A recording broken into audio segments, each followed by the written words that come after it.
Good evening, everyone. Welcome to another episode of Kampung Kid Life, where we talk about coconuts, the universe, and everything else in between. Hi, I'm Kampung Kid Douglas Kampung Kid, and let's see who's online today.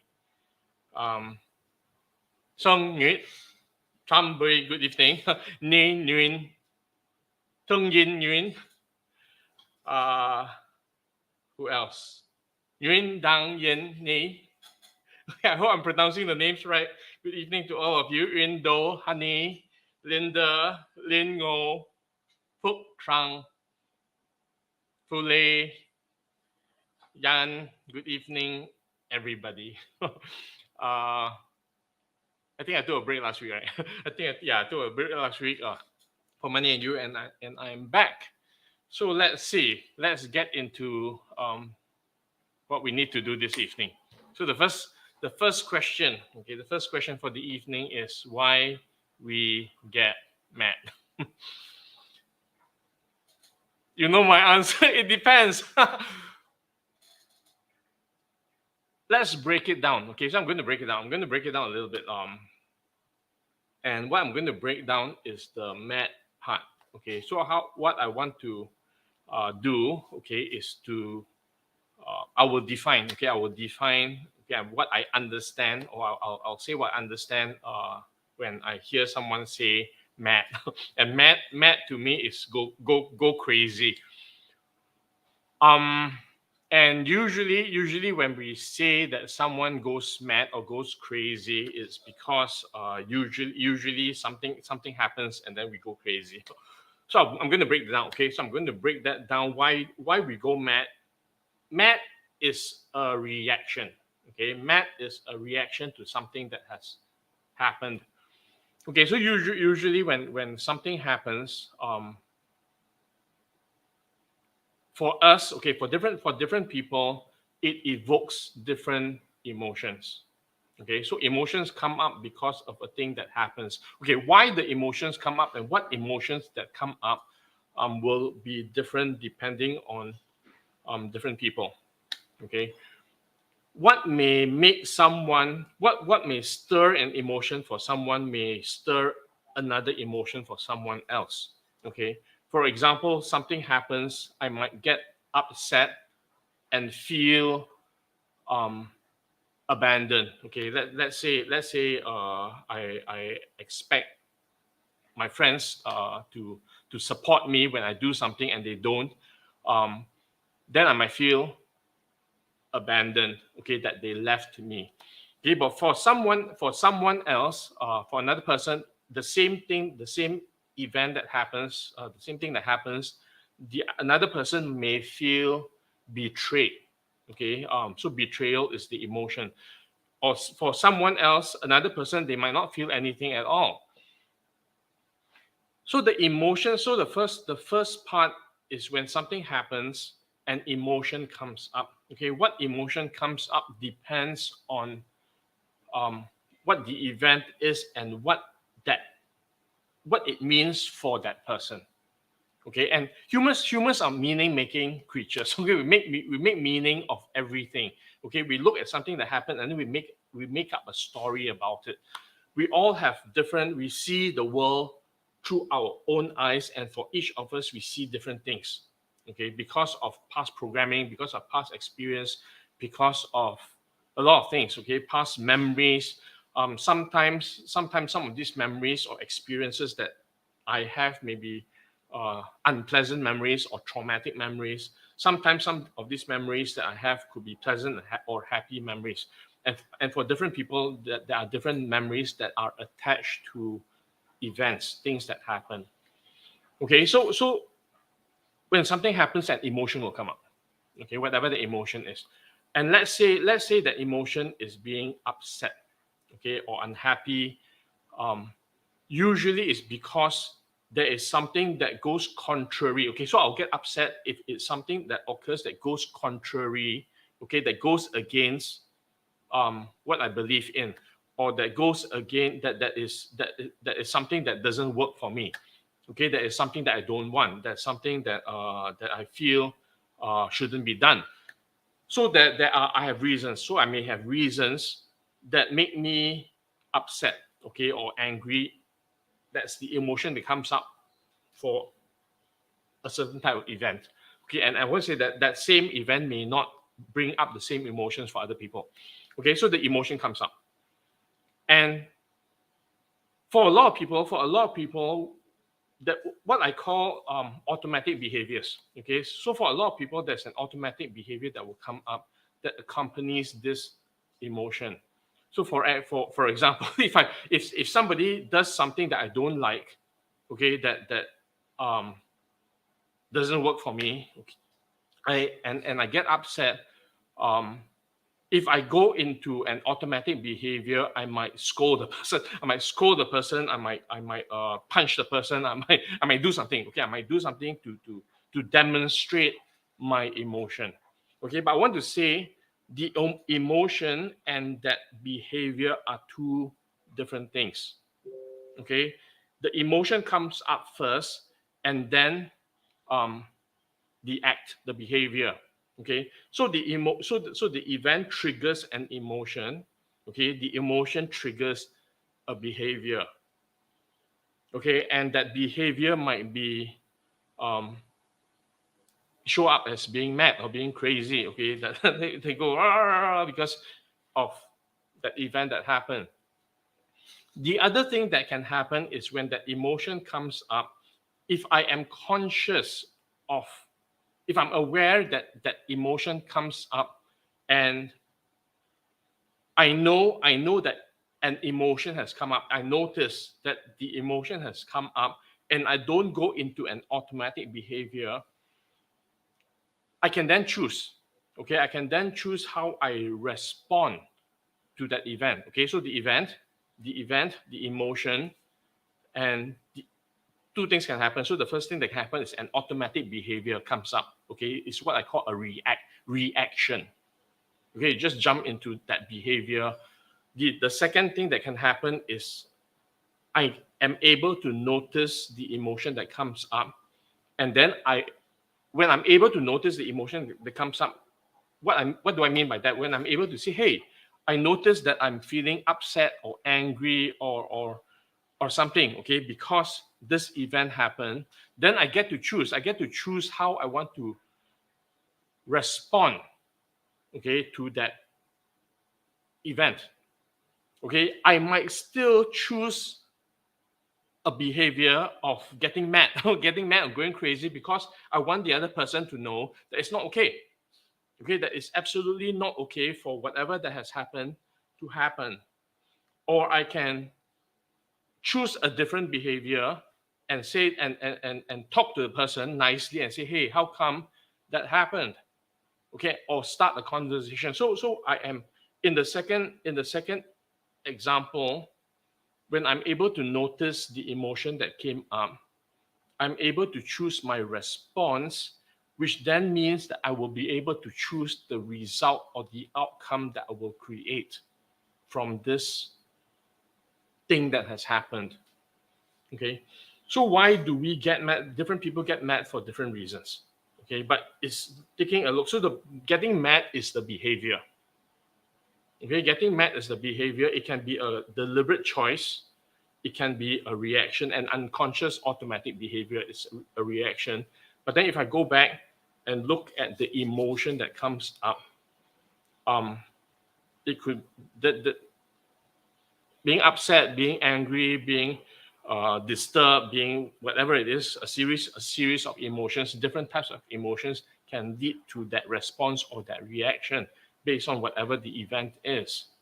Now, if I break it down some more, and I look at how come this event will create an emotion for different types of emotions for different people, usually is based on a past experience. Okay, we rarely break out into an emotion. Okay, an emotion rarely comes up in that form if it is a first time. Because if it's the first time, we usually don't know how to deal with it. Okay, when something happens for the first time, okay, the brain, the immediate response, okay, is I don't know how to respond. Okay, so usually if it's the first time, I will not know how to respond. Okay, and then there may be a primal response, okay, of fear, of defense, or whatever it is, but it's very, very primal. But and it's and there are very, very basic responses that come up if it is a first time. Usually after that has happened the first time, we will start to process and say, hey, this thing is okay, this thing is not okay. This was a good experience, this was not a good experience, this was something that worked, this was. So we start to process, and we attempt to understand why it happened.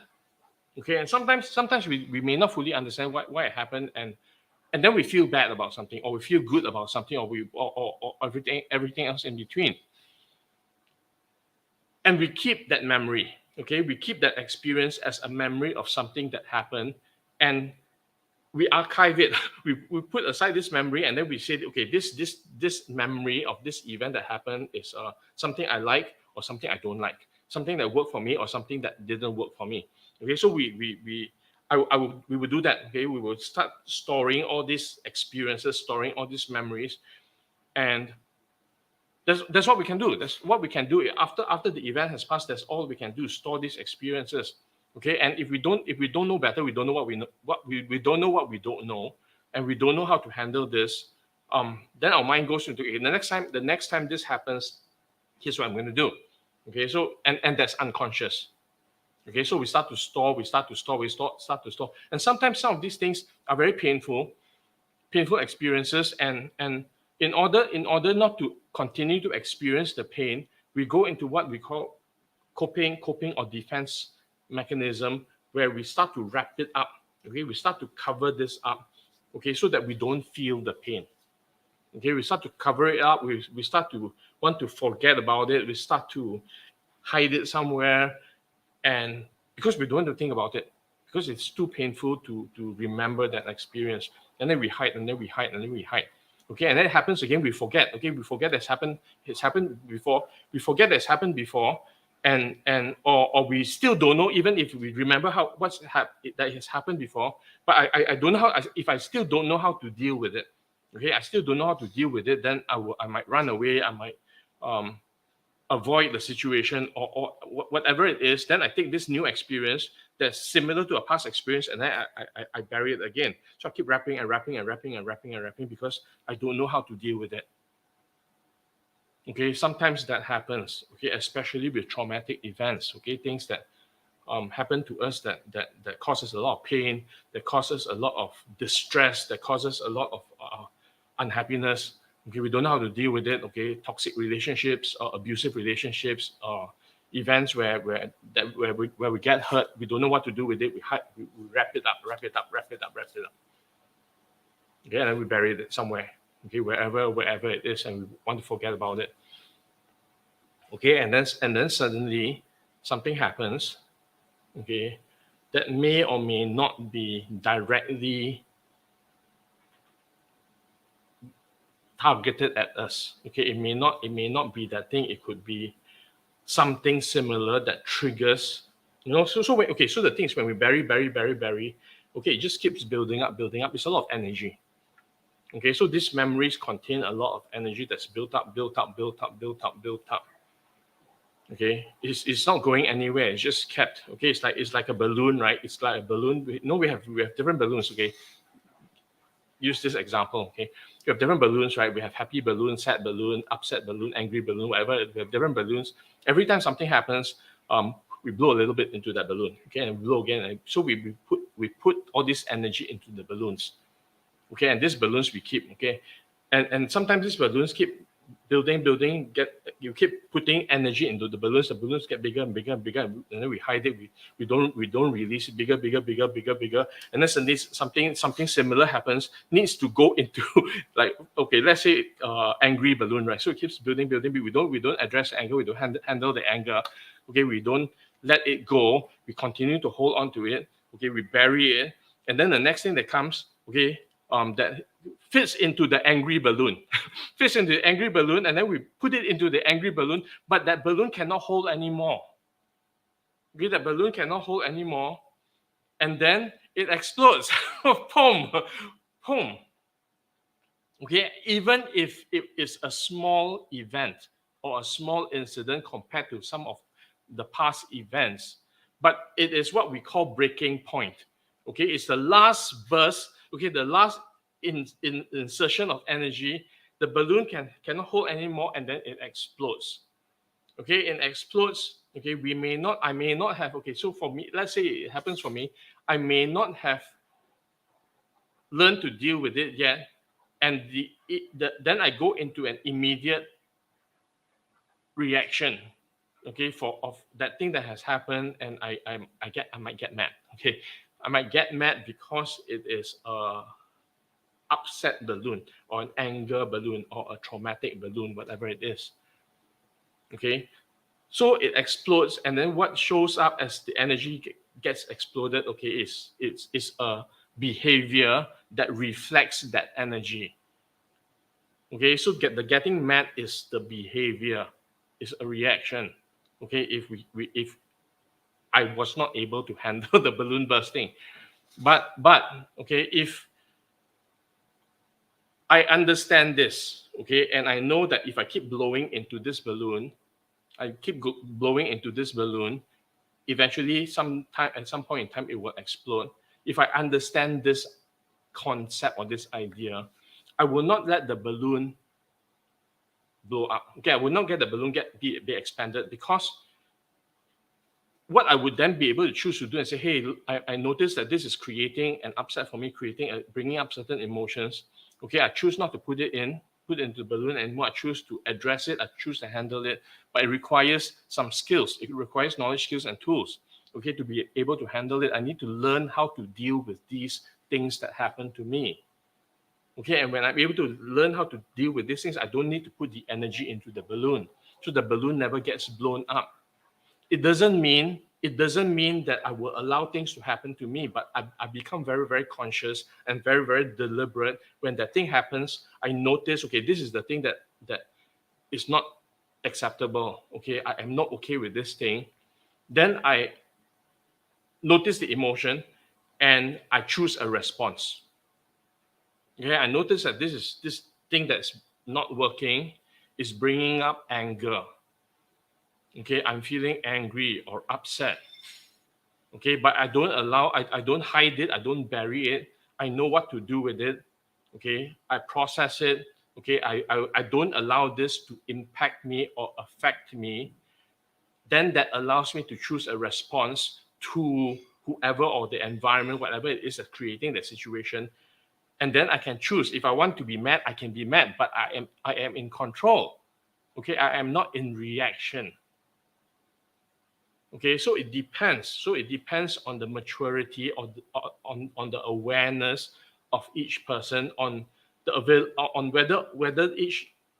the person has the knowledge, skills, and tools to be able to handle the thing that is happening.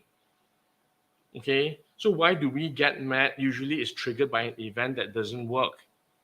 Okay, but that getting mad, okay, can be a reaction. It can be a deliberate response.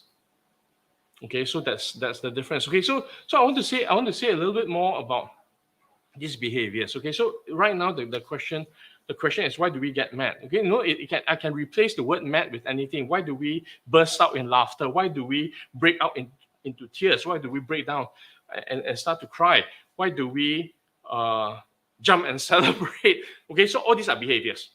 Okay, all these are behaviors in response to an emotion that came up that is triggered by an event that happened. Okay, and all these behaviors can be controlled, okay, as responses, because we want to respond in that way to demonstrate our emotion that we are experiencing, or it can be a reaction that is unconscious because if I don't have the tools, knowledge, and skills to be able to handle it, okay, then it's a balloon that bursts. Okay, and usually for people, when we are aware ourselves and we look at that happening, somebody getting mad, somebody bursts into laughter or tears and all that, if we have the ability to see ourselves, we will also have the ability to see how it's happening for someone else. Okay, whether it's a reaction or a response. Until we are able to see ourselves, we cannot see someone else. Okay, that's the thing that I see all the time. Okay, unless we know, unless we have the knowledge, skills, and tools, unless we have the experience, we will not be able to see that for someone else. Okay. So why do we get mad or burst into laughter or into tears or whatever it is? Because there is an event that happened that triggered an emotion, and then depending on the individual, whether they're aware or not, okay, it could be a reaction, that mad is a reaction, or it could be a deliberate response. Okay, the deliberate response is very, very powerful because we stay in control. Okay, if I am very, very conscious, I get to choose my behavior. I am in control. Okay, if I don't have that awareness and I go into reaction, okay, it means that the other person or the environment, whatever it is, has control over me. That it can make me go into that type of reaction. Okay, are we able to choose whether we react or respond? We can. It is something that can be learned. Okay, so I talk about this all the time. Okay, knowledge, skills, and tools. Okay, knowledge, skills, and tools creates the awareness, and then it's practicing.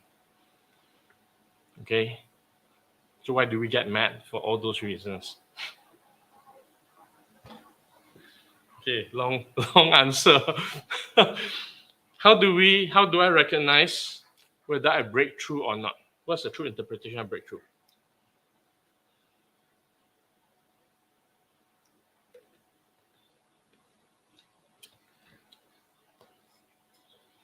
So if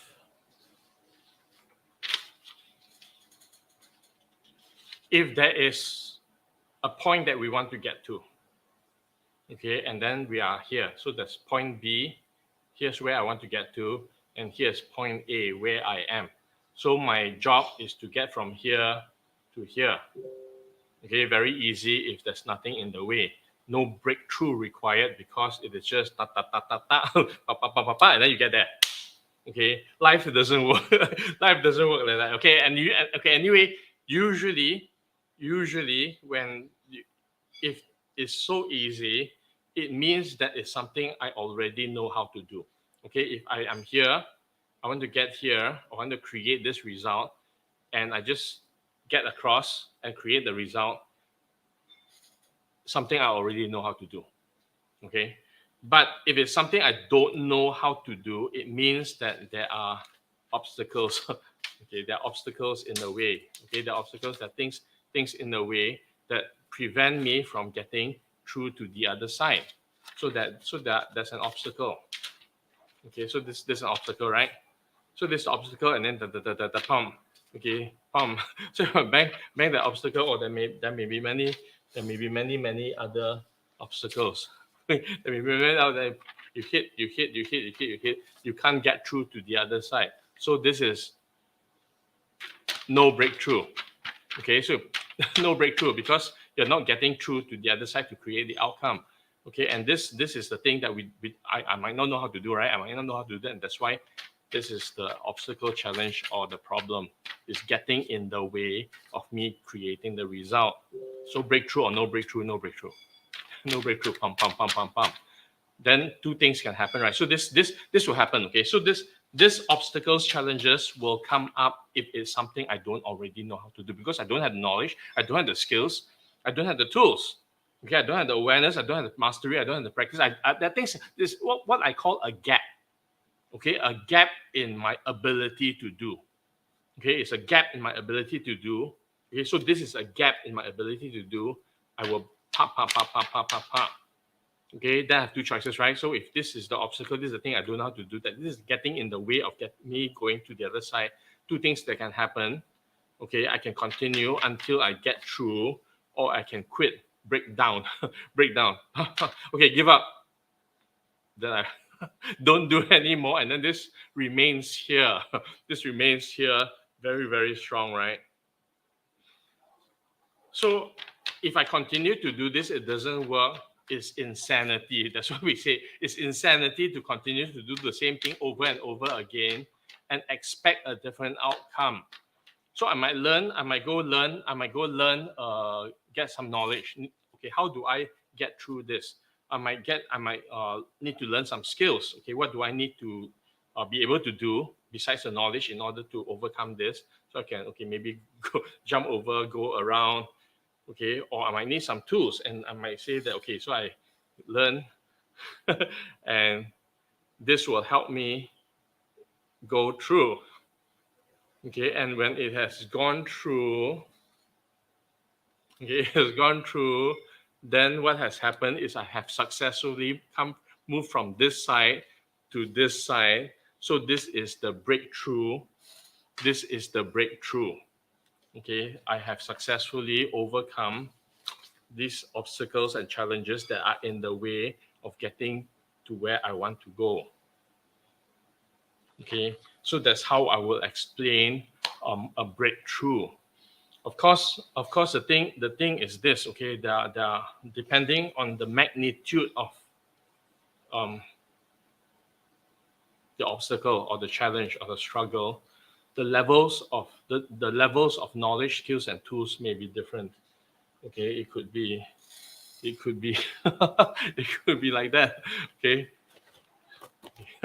Push the tissue in. Okay, so it could be like that. It could be like that. It could be, or it could be. It may not be one. It could be a series of obstacles that are in the way of getting from where you are to where you want to go.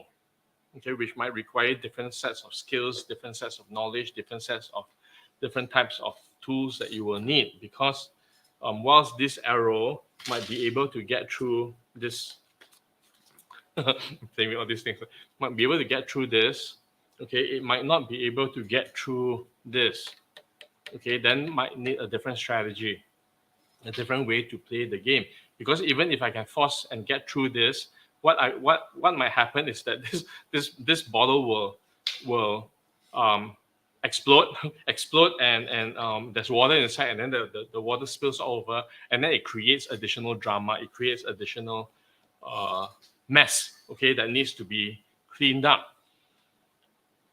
Okay, but whatever it is, okay, it is achieving a breakthrough or getting a breakthrough, okay, is being able to get past the obstacles, the challenges, the struggles, the environment, the whatever it is that's in the way of where you want to get to, the result that you want to create. And it can exist in many forms. It can be emotional struggles or challenges. It can be physical challenges or struggles. It could be environmental. It could be spiritual. It could be a lot of things. Okay, and is being able to recognize what they are, and then asking, okay, what do I need? Okay, what do I need to know? What do I need to learn? What do I need to be able to do? What tools do I need? Okay, to be able to get past any of these challenges, obstacles, and struggles. And the thing I always say is this: also all these are gifts. Okay, all this is a gift. We say thank you. Okay, this is a gift. We say thank you, universe. This is a gift. We say thank you, universe, because once we know how to do this, once I know how to get through this, what I would already have the tool that I didn't have before. I have the skill to use this that I didn't have before. I have the knowledge that this will get through this that I didn't have before. Okay. So the result, okay, besides getting to the outcome, okay, what I will experience is expansion. Okay, that's a side effect. Okay, what I will experience is expansion. What I will experience is a bigger reality box, because now I know something that I didn't know before. Okay, how to get through this, how to get through this, how to get through this. The next time I let's say I get to create the result. The next time I want to do the same thing, what used to be a struggle, right? What used to be a struggle because there was this and this and this is no longer a problem, because even though let's say I do the same thing, which still has this and this, I know how to deal with that. I know how to get through that. Okay, I've already created my breakthrough. What was difficult has now become easy. What I didn't know before has now become what I know how to do, what I know to do. Okay. So breakthrough, when I achieve a breakthrough, when we achieve a breakthrough, all these things are the side effect. Okay, all these things is what we will experience, is what we will gain. Okay, so that's how I will define a breakthrough. I hope that makes sense.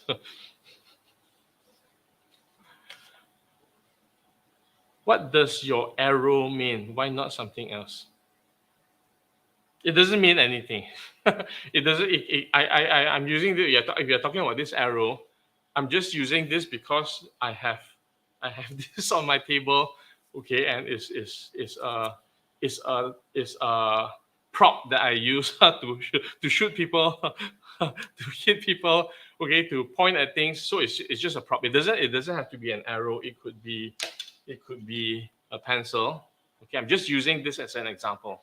Okay, I'm just using this as an example of a tool. Okay, of a tool that will help, that creates a visual impact. Okay, or visual effect. Okay, you have this. Look, the arrow goes through. Magic trick actually is no. That's all. It doesn't mean anything. It's just a demonstration. It's just an example. It doesn't have to be an arrow. I can do this too. I can do this too. Look, breakthrough.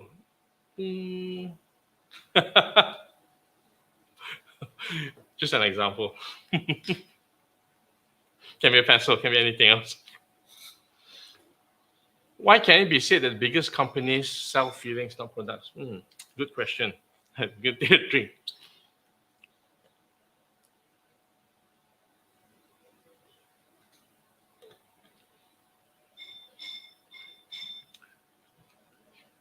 I don't know if it's the biggest companies or not. I think it comes from experience. I think it comes from creative thinking. I think it comes from asking questions. Okay, asking questions about how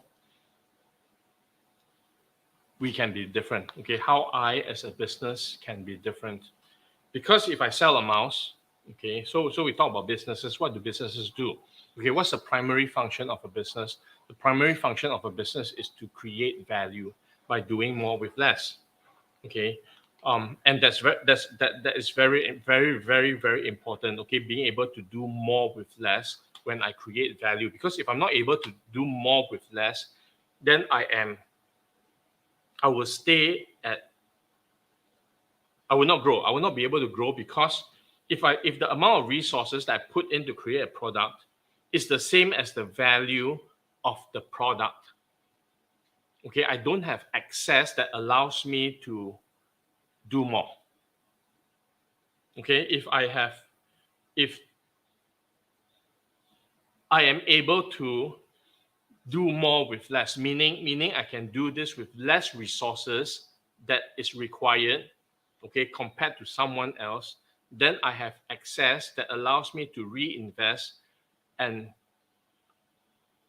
then that gives me the ability to grow. Okay, so for a business to be sustainable, okay, fundamentally it is about creating value.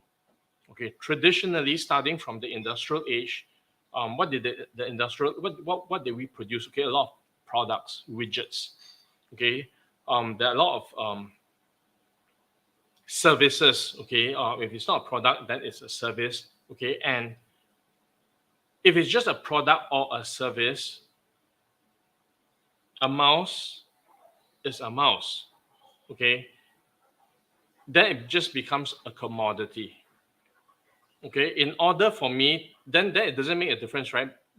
Company A, company B, it doesn't matter which mouse I buy, which mouse, okay, I get the same value. There's no differentiation. So this is what we call the product becoming a commodity. Okay, then it becomes very difficult to compete. Okay, it becomes very difficult to compete because why would you buy this mouse over this mouse? Why would you buy this mouse over this mouse? Okay, they are pretty much the same. So it becomes very random.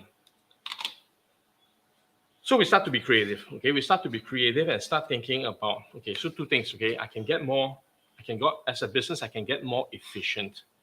Okay, if these two companies are selling mouses, then the company that's able to build the mouse with less resources is going to win. How come? Because it takes less. Okay, it takes less energy, takes less money, less whatever it is to make the same mouse, and and both mice are the same price, the same value, but it costs less to make this mouse than this mouse. So this company is able to do more because it has access. Okay, so that's one way, but to the market, okay, it is still the same mouse. Okay, but this company now has the ability to reduce the price because it costs less. It takes less resources to make this mouse. This company cannot. Okay, so then if this company can sell this mouse for a lower price, this company cannot then lower the price. This company will die. Okay, then this becomes a price war. Okay, nobody wins because then this company makes less profit. This company dies. Somebody else can come along, and be more efficient than this company, and then it just goes down. The price keeps going down. Okay, and then lose. Okay, not sustainable.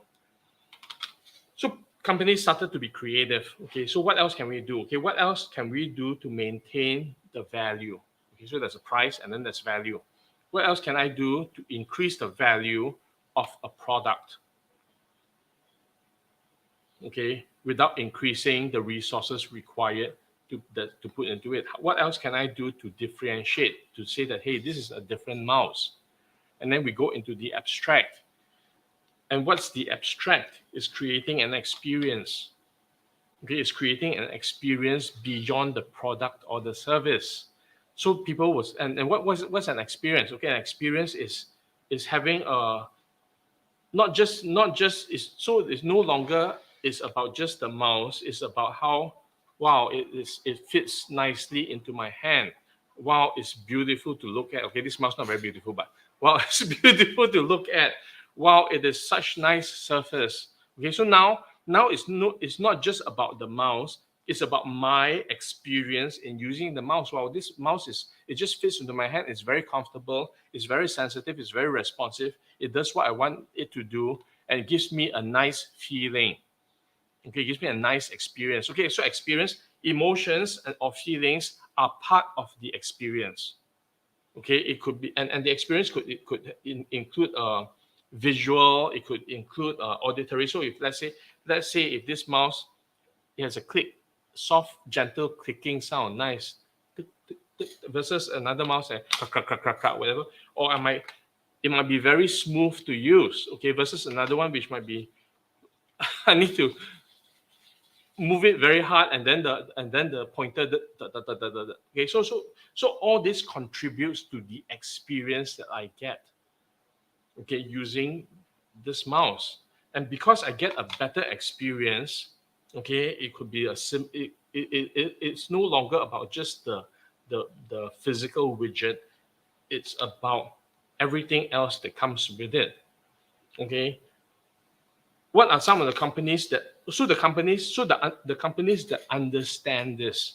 Okay, that we need to move beyond just selling the physical product or the service, because anyone can do that. Anyone can come in and create another mouse. Anyone can come in and create another service, and if it's identical, then it becomes very, very difficult to stand out, and being in business is being able to stand out. Okay, being able to be different. Okay, so then we evolve, okay, into what we call the experience economy. Beyond just products or services, it is about creating an experience for the customer using that product or service. Okay, and that's how it's evolving. Okay, then we start to ask, what kind of experience what kind of experience can we create? Okay, that will make us different, okay, from someone else.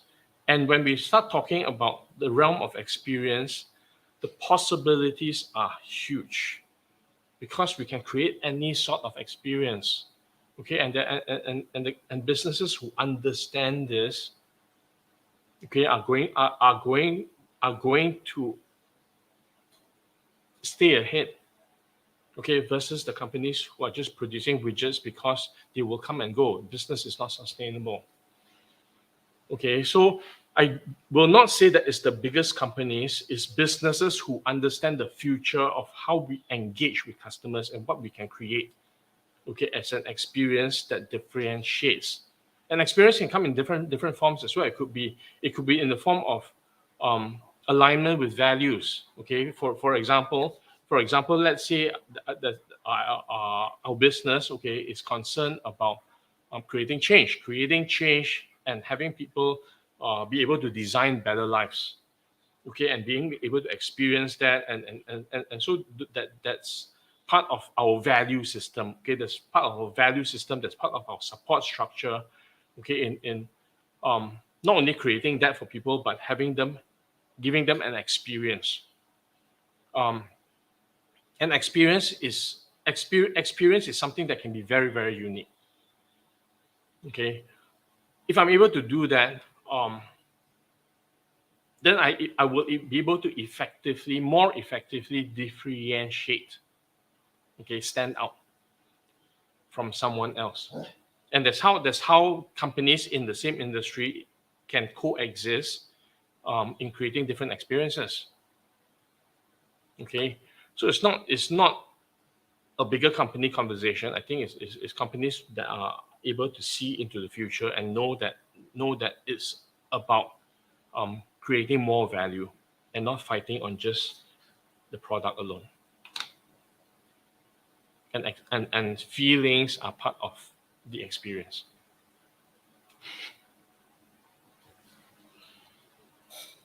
Okay. Unemployment is high. Why are businesses struggling to hire? Okay, so there are two different things. Okay, there are two different things: unemployment and hiring. Why are they two different things?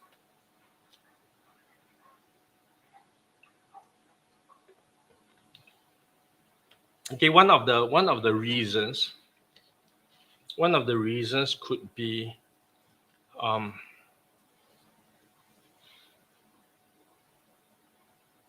the businesses that are struggling to hire are looking for specific skill sets.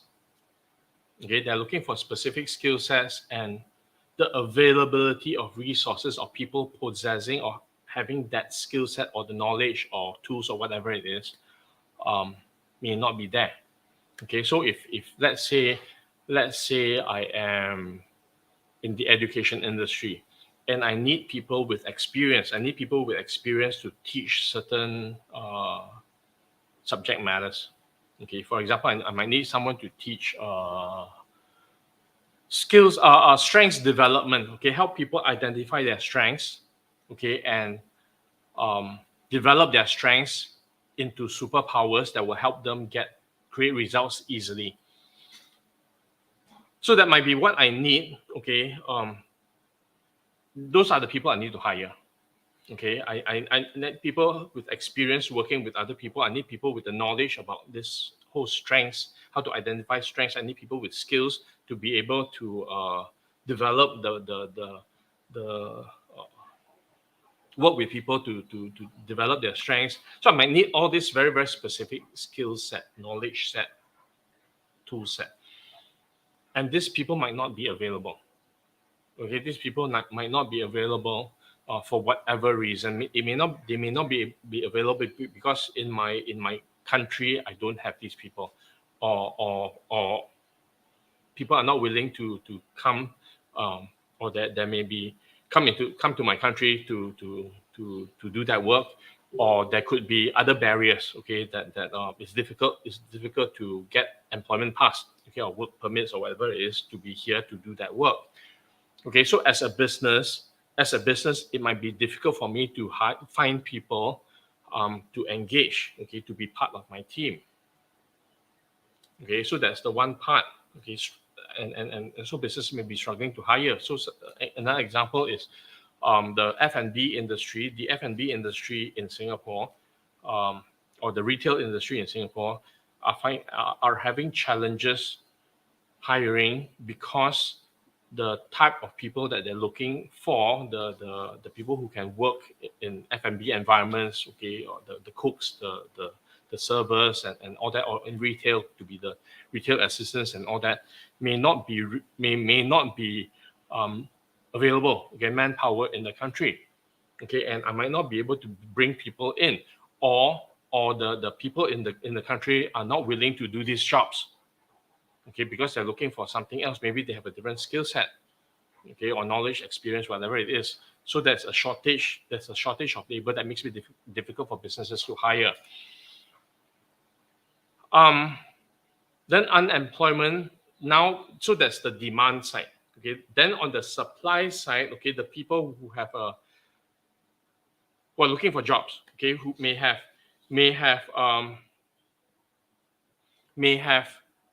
different things that they are looking for. Okay, they may have different skill sets, they may have different knowledge, they may have different desires, they may have different goals, they may have different things that they're looking for in a job. Okay, that the businesses that are hiring are not providing so there isn't a match. Okay, one of the things that's occurring also is that younger people have got a very different way of looking at things. Okay, there are things that they're looking for in a job.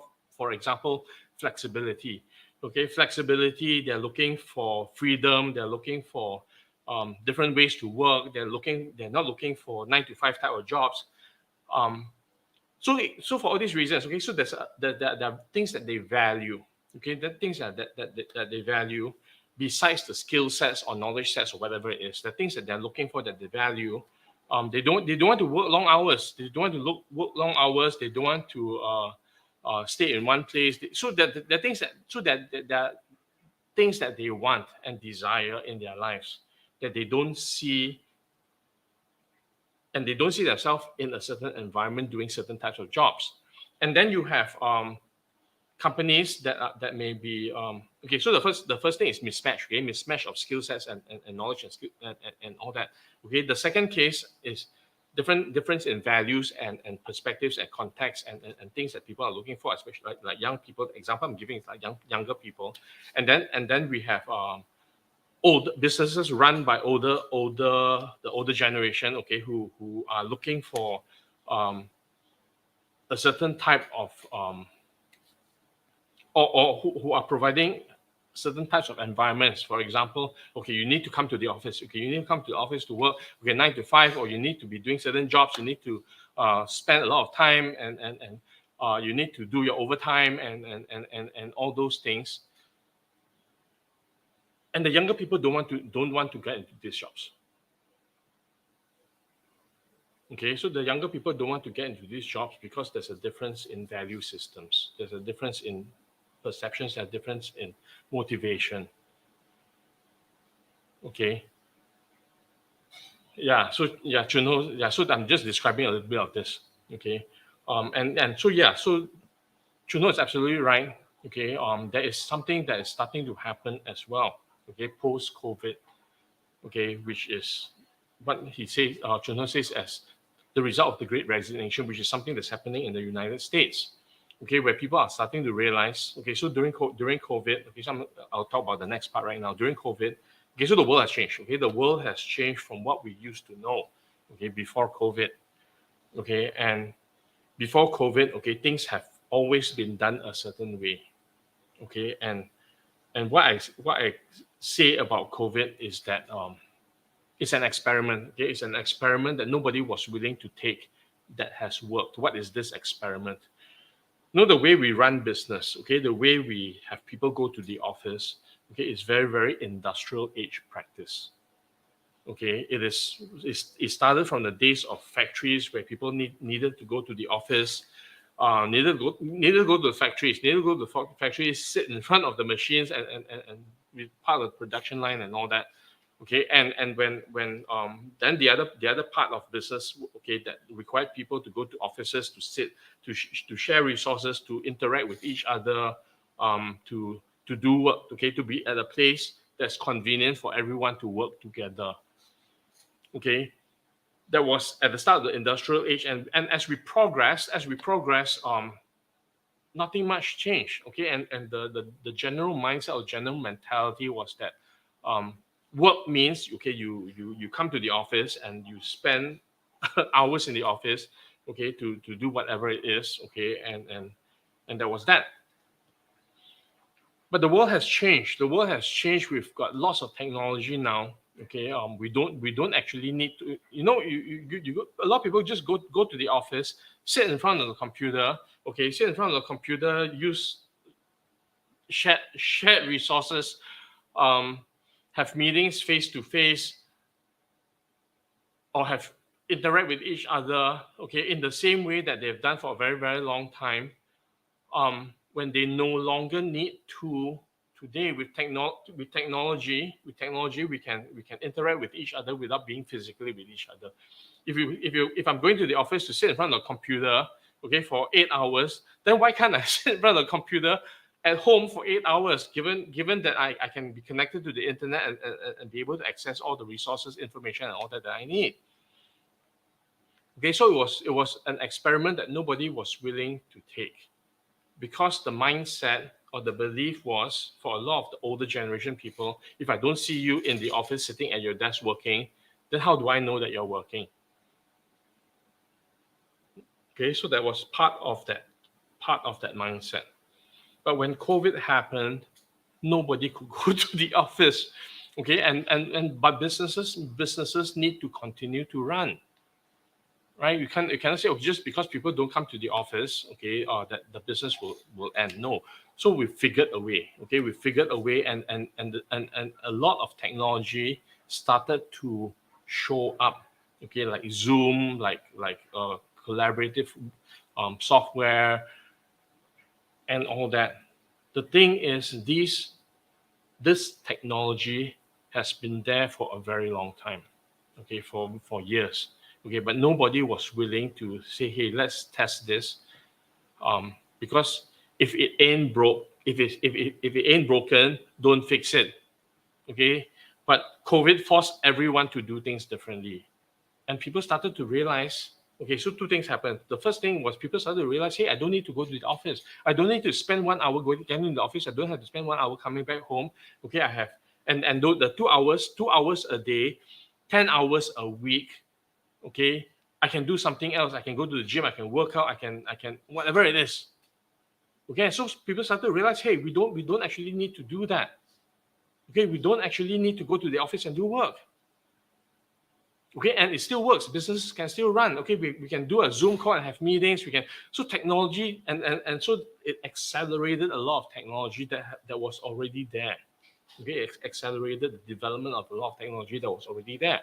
Then after COVID was over, people could go back to the office. They didn't want to go back anymore, because it's like, why do I need to go back? Because I can do the same work at home. I can be more productive. I have flexibility of time. I'm able to do a lot more with less. And then there's some companies that insist, no, you need to come back, because if you're not there, then you're not working. Okay, so then this started to create a shift.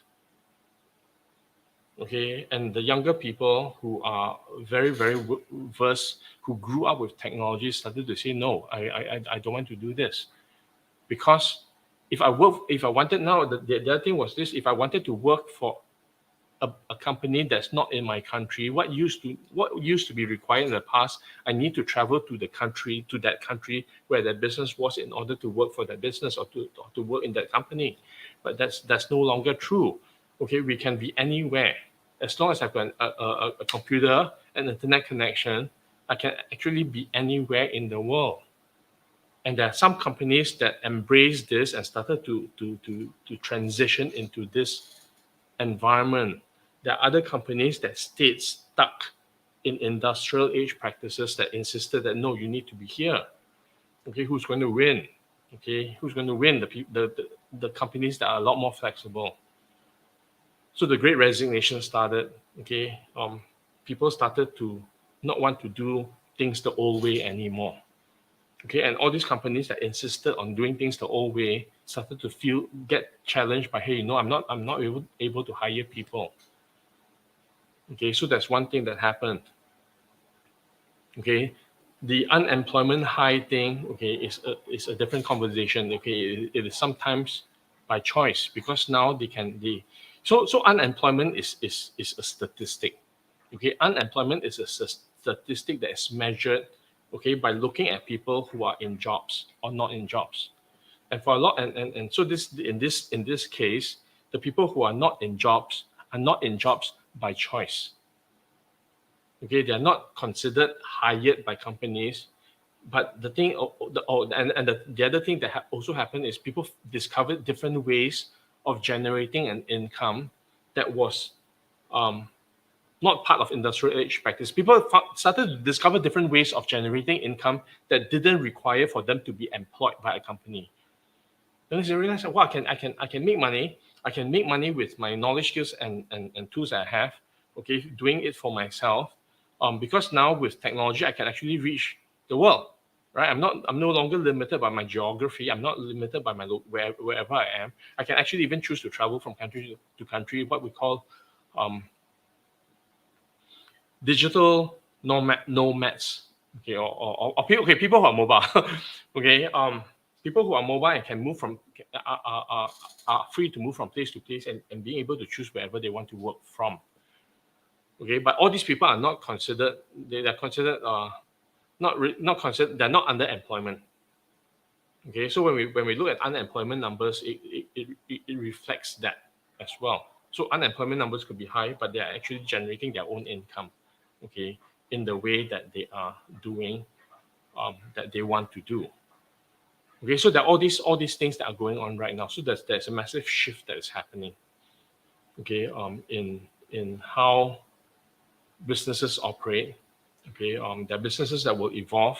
Okay, who will create a new way of operating.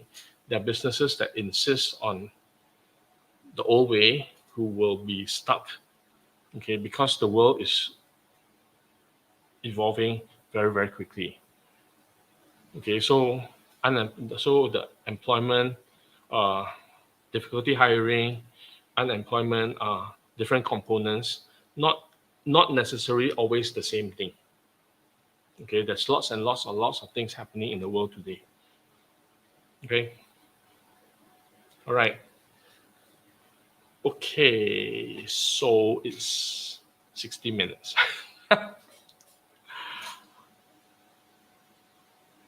There are a lot of changes. Okay, there are a lot of changes that's happening in the world, and I think the biggest challenge for everyone is getting into. Okay, so I talk about games, right? So with all these changes, that's happening on the planet, what's happening is the games that are the games that we used to play are changing form. Okay, the way the games work, the mechanics of the game is changing. Some of the games that we used to play, okay, in terms of employment, business, and all that, are fast becoming irrelevant. Okay, are becoming obsolete.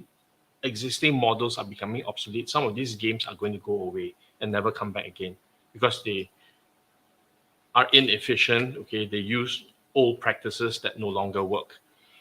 There are new games that are being created. okay, that didn't exist before. Okay, being able to generate income based on what you do using your experience and all that, having access to a global marketplace, are new games that are being created. Okay, there are new content creators that are coming up on YouTube, okay, who are able to do a lot of things because technology is evolving as well. Okay, and that YouTube content creators is one example.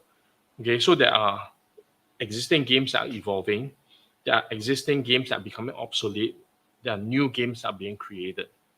Okay, so these are all the ways that the world is changing. Our ability to stay resilient, okay, will depend now on how we are able to play these games.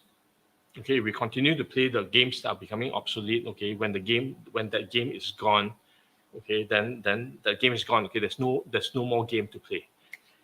If the existing game is evolving and we don't evolve along, then we become obsolete. Okay, we become obsolete in the evolving game. If there are games that are emerging and we don't learn those games, then we will miss opportunities. Okay, so what does it take? Okay, so what does it take is a lot of education. Okay, what it takes is learning to play a different game. Okay, learning to play the same game differently as it evolves, or learning to play a different game. And it boils down to knowledge, skills, and tools and practice. Okay, and it takes time. Okay, it takes time to get good. It takes time to become a master. It takes time to achieve excellence. Okay, and one of the key things that we also see, that I also see, is that we are starting to shift. We are starting to shift a lot towards individual strengths. Okay, it's no longer about a mass skill that everybody knows, because that, in the same way I talk about experience and products and services, unless we are able to differentiate, okay, how do we differentiate as individuals, as humans? Okay, is coming from our experience and strengths. That's how we stand out against someone else. That's how we become different from someone else. And it's not better or worse. Okay, it's not a competition. It's just offering different value. And I believe that all of us have different value that we can create, but we need to be able to tap on our individual strengths and experience. Okay, and a lot of the planet are still not doing that. Okay, in standing out and differentiating themselves. Okay, because what is happening right now is we are still in very, very early stages of all this evolution. But what I'm saying is that this evolution is happening, and if we are not keeping up with this evolution, we are simply going to be left behind. Okay, so it's acquiring knowledge, skills, and tools, but beyond just acquiring knowledge, skills, and tools, is acquiring the relevant knowledge, skills, and tools based on our individual strengths and talents. Okay, because that the knowledge, skills, and tools everyone can acquire. It's the same thing. It's the same knowledge, it's the same tools, it's the same skills. What's going to make it different is how I bring my talents in, okay, to execute this knowledge, skills, and tools. And my experience, which is unique, that I then create unique value that someone else will want. And that's how I will attract and not have to pursue. So the challenge moving forward, okay, is taking a look. Okay, taking a look, not only acquiring knowledge, skills, and tools, but taking a look at how each of us, okay, are able to tap on our talents and differentiate ourselves, because that's going to be key. Okay, that's going to be the foundation. It takes time. It takes time to create mastery. It takes time to get good. Okay, so the point is starting now, because this is going to be the foundation for the future. That's how business is going to evolve. Okay, I've overrun my time. Thank you all. Okay, thank you all for being here. Thank you all for the 60 minutes. Thank you all for your being here every week. And I hope that I have created value. Okay, and if in some way whatever I've shared has been meaningful or inspiring to you guys who help me. Same thing. Okay, like, share, and subscribe. Okay, and very, very grateful for all of you being here. Okay, so thank you all for tonight. Take care, and I'll see you next week. Come hook it up.